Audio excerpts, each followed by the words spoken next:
in and hand it out to people. And I'm being asked to define success by numbers of people and finances, and in that, sometimes accepting people that probably belong someplace else, and I think it actually hurts.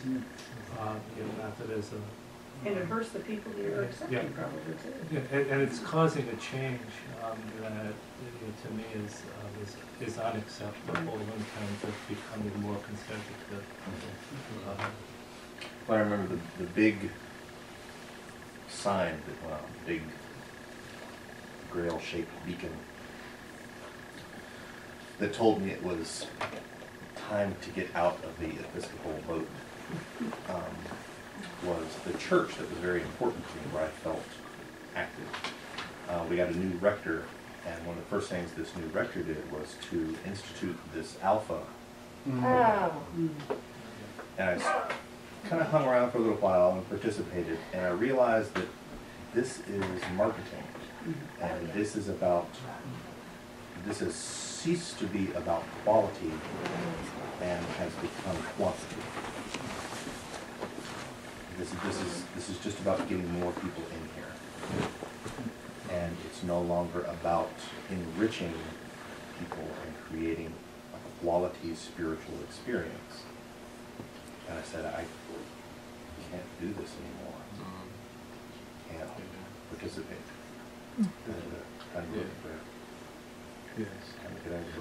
And one of the books on the table is recently published from the UK on the new monasticism.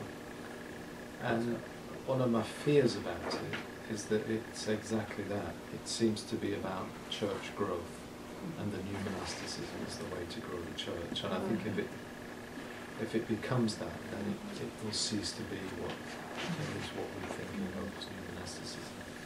I was going to say that too, but also I took recently, to dovetail on Scott, a couple of years ago, took a class through CDSP, which is the Episcopal Seminary in Berkeley. And it was an online class, and everybody was giving introductions, and every priest in the class said, I'm a priest of this church, and our ASA, average Sunday attendance, is 100 or 250 or 300, or that was their introduction, as opposed to, hi, and one of the women who was in the class, who is at a total ministry church up in Willits, California, is a volunteer priest, and she was raised up through the community and given training, and she related to me, and I related to her instantly, because we both introduced ourselves without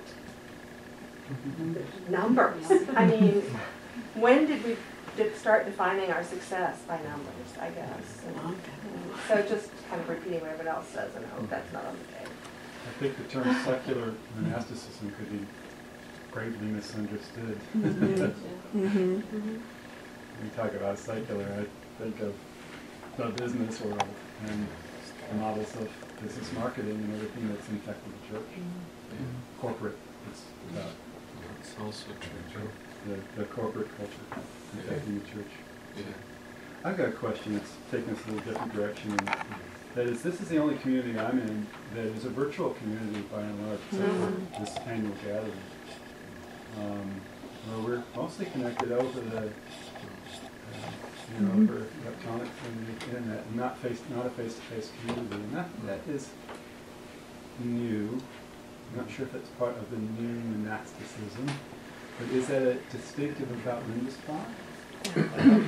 I don't think so, John. I think with the growth of internet community, that there are quite a lot of religious orders now that use the net in the way that we do.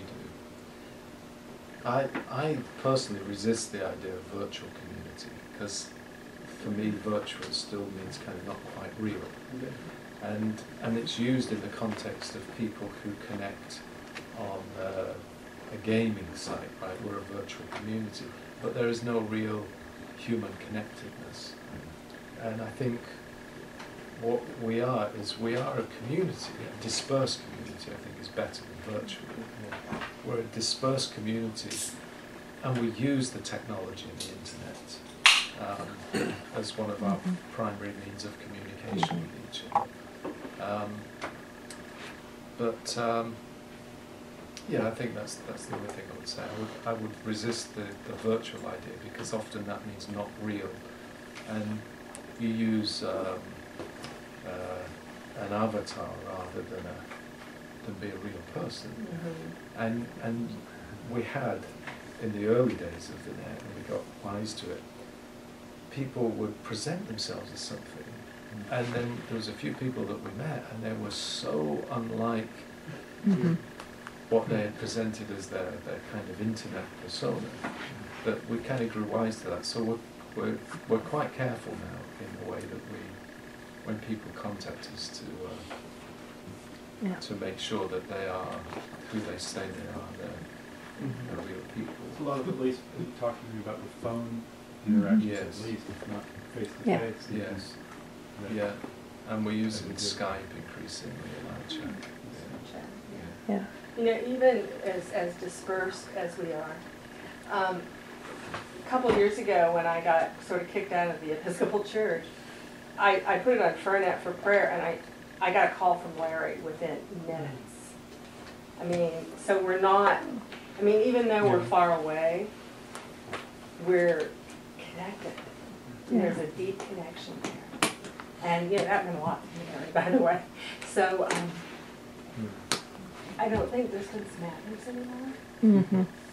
Oh, yeah, thank you. Well, we need to stop.